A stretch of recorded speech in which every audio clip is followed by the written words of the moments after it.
osteoporosis? Dan kenapa identik pada lansia ya?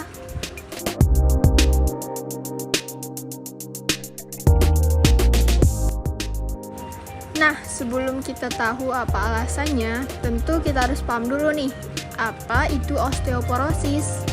Osteoporosis adalah tulang yang keropos, yaitu penyakit yang mempunyai sifat khas berupa penurunan massa tulang disertai penurunan kualitas jaringan tulang yang dapat menimbulkan kerapuhan tulang.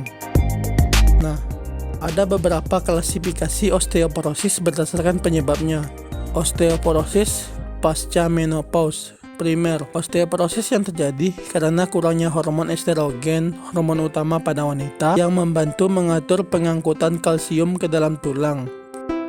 Osteoporosis senilis. Osteoporosis akibat dari kekurangan kalsium yang berhubungan dengan usia dan tidak keseimbangan antara kecepatan hancurnya tulang, atau osteoklas, dan pembentukan tulang baru atau osteoblast. Senilis berarti bahwa keadaan ini hanya terjadi pada usia lanjut. Penyakit ini biasanya terjadi pada orang-orang berusia di atas 70 tahun dan 2 kali lebih sering pada wanita. Selanjutnya adalah osteoporosis sekunder.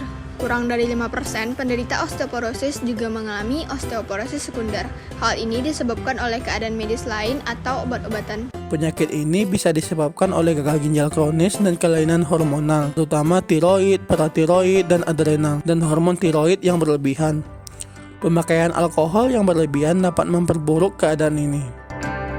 Yang keempat adalah osteoporosis juvenile idiopatik. Merupakan jenis osteoporosis yang penyebabnya tidak diketahui. Ini terjadi pada anak-anak dan dewasa muda yang memiliki kadar dan fungsi hormon yang normal, kadar vitamin yang normal, dan tidak memiliki penyebab yang jelas dari rapuhnya tulang. Nah, pembahasan kita selanjutnya adalah faktor-faktor yang mempengaruhi osteoporosis. 1. Faktor genetik. Pada seseorang dengan tulang yang kecil akan lebih mudah mendapat risiko fraktur daripada seseorang dengan tulang yang besar. 2. Faktor mekanis. Faktor mekanis memegang peranan penting dalam penurunan massa tulang yang berhubungan dengan usia lanjut. Dengan bertambahnya usia, umumnya aktivitas fisik akan menurun sehingga beban mekanik akan berkurang yang akan menyebabkan berkurangnya massa tulang. 3. Ras.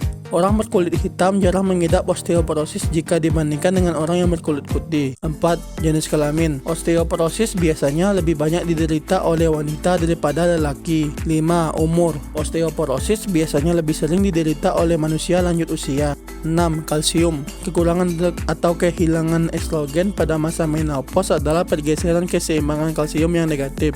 7. Protein. Makanan yang kaya protein akan mengakibatkan ekskresi asam amino yang mengandung sulfat melalui urin. Hal ini akan meningkatkan ekskresi kalsium. 8. Estrogen. 9. Rokok dan kopi. Merokok dan minum kopi dalam jumlah banyak cenderung akan mengakibatkan penurunan massa tulang. 10. Alkohol.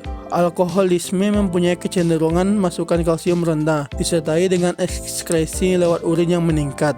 Setelah kita mengetahui beberapa klasifikasi dan juga faktor-faktor yang mempengaruhi dari penyakit osteoporosis, kita masuk kepada pembahasan kita selanjutnya, yaitu gejala dari osteoporosis. Yang pertama, sakit punggung berkelanjutan dalam jangka waktu yang lama. Yang kedua, sering mengalami cedera pada tulang. Yang ketiga, postur tubuh yang kian lama semakin membungkuk. Keempat, menurunnya tinggi badan. Kelima, patah tulang akibat cedera ringan. Keenam, nyeri timbul mendadak. Nah, gejala baru timbul pada tahap osteoporosis lanjut. Itu yang pertama, patah tulang, punggung yang semakin membungkuk, hilangnya tinggi badan, dan nyeri punggung.